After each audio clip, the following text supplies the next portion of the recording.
Assalamualaikum warahmatullahi wabarakatuh. Alhamdulillahillazi anzala ala abdil kitaba wa lam yaj'al lahu iwaja. Asyhadu la ilaha illallah wahdahu la syarikalah wa asyhadu anna Muhammadan abduhu wa rasul. Allahumma shalli ala Muhammad wa ali Muhammad. Allahumma shalli ala Muhammad wa ali Muhammad. Qala Allah Ta'ala fil Qur'anil Karim, a'udzu billahi minasyaitonir rajim. Bismillahirrahmanirrahim. Qul in kuntum tuhibbunallah fattabi'uni yuhibbukumullah wa yaghfir lakum dzunubakum wallahu ghafurur rahim. Shadaqallahul azim. Pertama-tama dan terutama marilah kita bersyukur kepada Allah Subhanahu wa taala yang mana telah memberikan kesempatan kesehatan kepada kita semua sehingga kita bisa hadir di tempat ini dalam melaksanakan suatu taklim. Mudah-mudahan Allah tetap beserta kita. Sebagaimana biasa, pertanyaan datang dari Pak Ibu, ya bukan Bapak, Ibu Suherni. Ustaz, bagaimana caranya agar kita dicintai oleh Allah Subhanahu wa taala? Tolong Ustaz jelaskan sejelas-jelasnya.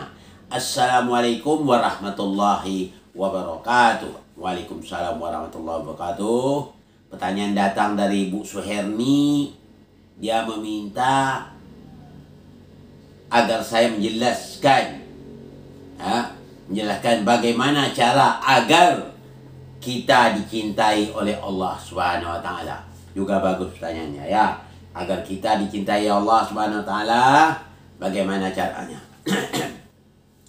Untuk diketahui agar kita dicintai Allah Subhanahu wa taala ada dasarnya sebagaimana yang saya bacakan tadi di dalam surah Al-Imran ayat 31. Jelas Allah katakan, Qul in kuntum tuhibunallah fattabi'uni yuhibbukumullah wa yaghfir lakum dzunubakum wallahu ghafurur rahim. Jadi kata Allah, jika kamu benar-benar mencintai Allah, ikutilah aku. Niscaya Allah akan mengasihi dan mengampuni dosa-dosamu. Allah Maha Pengampun lagi Maha Penyayang.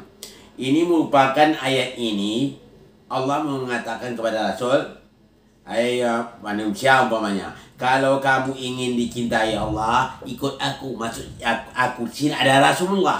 Jadi kalau ingin dicintai Allah, ikut Rasulullah. Itu perintah Allah. Supaya Allah akan mencintai kita dan mengasihi kita dan mengampuni segala-gala dosa kita. Nah, bagaimana caranya?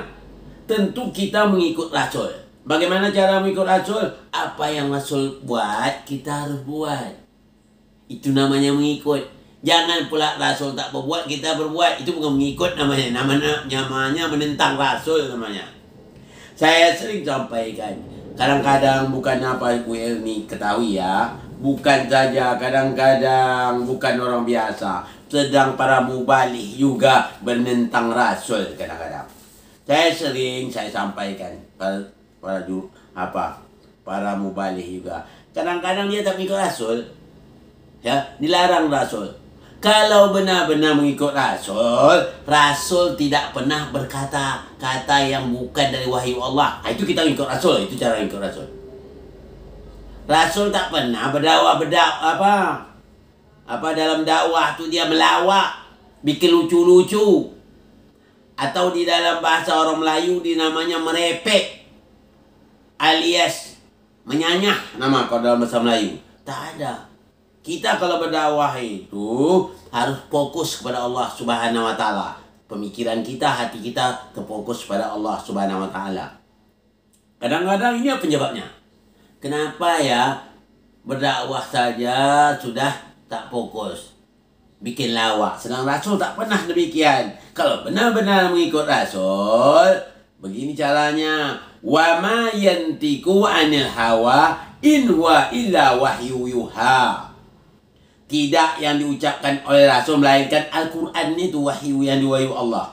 Dia tak mengucapkan kata-kata lain melainkan wahyu yang diwahyukan Allah kepadanya. Kita kalau benar-benar mengikut Rasul seperti itu. Ya, kalau kita betul-betul mengikut Rasul. Kalau kita seperti ini, barulah Allah mencintai kita. Kadang-kadang jangankan dakwah, solat pun tak bisa fokus, tak bisa khusyuk. Kenapa? Dah terbiasa di luar solat tak khusyuk. tak fokus kepada Allah. Ini yang paling bahaya kerjaan syaitan itu, iblis. Iblis itu kalau tak dapat dia melarang kita mencuri, dianjurkan, tak bisa, tak mungkin. Itu kelas rendah itu iblis itu. Bau ngajak untuk berzinah, orang berzina, itu kelas rendah itu. Kelas yang paling berat itu ya. Iblis ajak kita supaya kita tidak fokus kepada Allah, supaya perhatian kita selain dari Allah. Itu yang paling bahaya. Itu sudah agak tinggi kelas iblisnya. Tapi kalau hanya sekedar mengambil barang seorang sedikit itu kelas iblis kroco namanya itu ya. Yang paling parah sekali ya, hati kita tidak khusyuk dengan Allah, tidak fokus. Dalam solat orang tak fokus, apalagi nanti mau meninggal dunia, lebih parah lagi. Ya, mungkin lebih lagi kita disesatnya. Itu yang sangat berbahaya. Jadi untuk ibu soal diketahui, kalau benar-benar kita mau dicintai Allah, ikut Rasul. Bagaimana Rasul? Rasul tidak pernah ngomong melainkan wahyu Allah diomongnya. Tak pernah dia berlawak, bikin lucu, atau dalam bahasa Melayu menyanyah. Tak pernah. Dia betul-betul melaksanakan apa yang diperintah Allah. Itu namanya kita mengikut Rasul. Jadi kalau kita tak demikian, berarti kita tak mengikut Rasul. Berarti omong kosong namanya. Kita mengikut Rasul, ikut Rasul. Rasul berbuat, kita tak ikut. Itu namanya omong kosong. Jadi ibu supaya tahu, supaya ingin dicintai Allah, ikut Rasul. Pasti Allah mencintai kita. Kita begitu. Tapi kalau kita tak mau ikut Rasul, itulah dia. Ikut kebanyakan orang. Apa kata Allah? Wa in tuti aksara man fi ardi yudilluka an sabilillah an yattabi'una ila zona wa minhum ila yahrusun. Kalau kamu ikuti kebanyakan orang di muka bumi, menyesatkan kamu dari jalan Allah. Jadi kita faedahnya gitu. Kalau kita tidak mengikut Rasul, berarti kita mengikut kebanyakan orang. Kalau kita mengikut kebanyakan orang, itu menyesatkan kita dari jalan Allah. Dia tidak lain hanya menurut rasa-rasa. Menurut rasa, menurut perkiraan, menurut apa lagi? Pendapat dia tidak berdasarkan wahyu Allah. Berarti kita tidak mengikut Rasul kalau seperti itu. Sama saja dengan Firaun. Firaun juga demikian. Apa kata Firaun? Menurut akal aku ni, aku dah benar. Korun sama. Aku ni pintar kena aku. Aku ini kaya kena aku pintar. Kena aku pandai berdasarkan logika aku. Itu sebabnya aku berbuat demikian, sehingga aku lebih pandai dari mereka. Mereka itu tak pandai guna akal, katanya. Itu Karun. Banyak zaman sekarang ni seperti Karun. Mazhab Karun tu banyak. Mazhab Fir'aun juga banyak. Kalau Fir'aun sama. Kalau menurut pemikiran saya tak kalah. Saya berdasarkan akal saya, katanya. Itu sama Fir'aun, sama. Jadi kalau kita betul-betul tidak mau mengikut Fir'aun, tidak mengikut Karun, ikut Rasul. Bagaimana cara Rasul? Ingin kita mencintai Rasul, ya. Salah satu kita ikut dia, cara dia, ya. Rasul mencintai ahlul baitnya, kita harus ikut mencintai ahlul baitnya.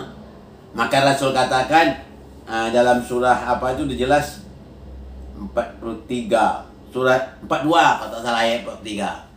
Qul la as'alukum alaihi ajran illa mawaddata fil qurba. Katakanlah, aku tidak mengharap imbalan dari apa yang kusampaikan ini, melainkan kecintaan. Yang diharapnya kecintaan kepada keluarganya. Jadi oleh sebab itu, kalau mau Ibu Suhani dicintai Allah, ikut Rasul. Apa yang disenangi Rasul? Rasul memerintahkan kita supaya kita mencintai ahlul baitnya. Kita harus cintai ahlul bait Rasul. Yang kedua, Rasul itu tidak pernah ngomong melainkan wahyu yang diwahyukan oleh Allah. Jangan kita ngomong nanti yang tidak-tidak. Ya, berarti kita tak mengikut Rasul. Ingin dicintai Allah, ikut Rasul. Pasti Allah akan mencintai kita. Ya, kena jelas saya bacakan tadi. Ya. Qul in kuntum tuhibbunallaha fattabi'uni yuhibbukumullahu wa yaghfir lakum dzunubakum wallahu ghafurur rahim. Qul ati Allah wa rasulah fa in tawallaw fa innallaha la yuhibbul kafirin. Katakanlah, taatlah kamu kepada Allah, taatlah kepada Rasul. Jika kamu berpaling, maka sesungguhnya Allah tidak akan menyukai orang yang kafir.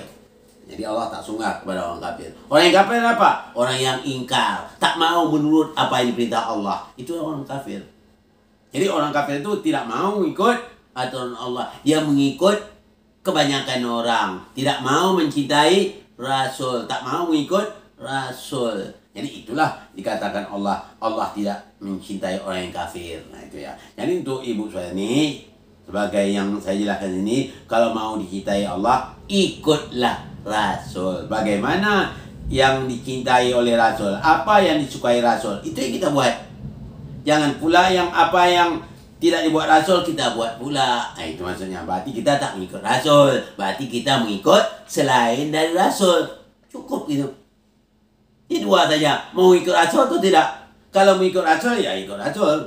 Apa yang disenang Rasul kita buat. Apa yang diperintah Rasul kita buat. Tapi kalau kita tak mau ikut Rasul, berarti kita mengikut yang selain dari Rasul. Ya, memang Allah pun tak menyusahlah. Kalau kita ikut juga yang selain dari Rasulullah, Allah juga tak rugi, Rasul juga yang tak rugi ya. Kalau yang berbahaya, kita saja yang berbahaya. Oleh sebab itu, mari kita sama-sama mengikuti Allah dan mengikut Rasulnya supaya kita selamat dunia dan akhirat. Ini saja yang dapat saya sampaikan pada kesempatan ini. Mohon maaf dari segala kekurangan. Wabillahi taufiq wal hidayah. Assalamualaikum warahmatullahi wabarakatuh.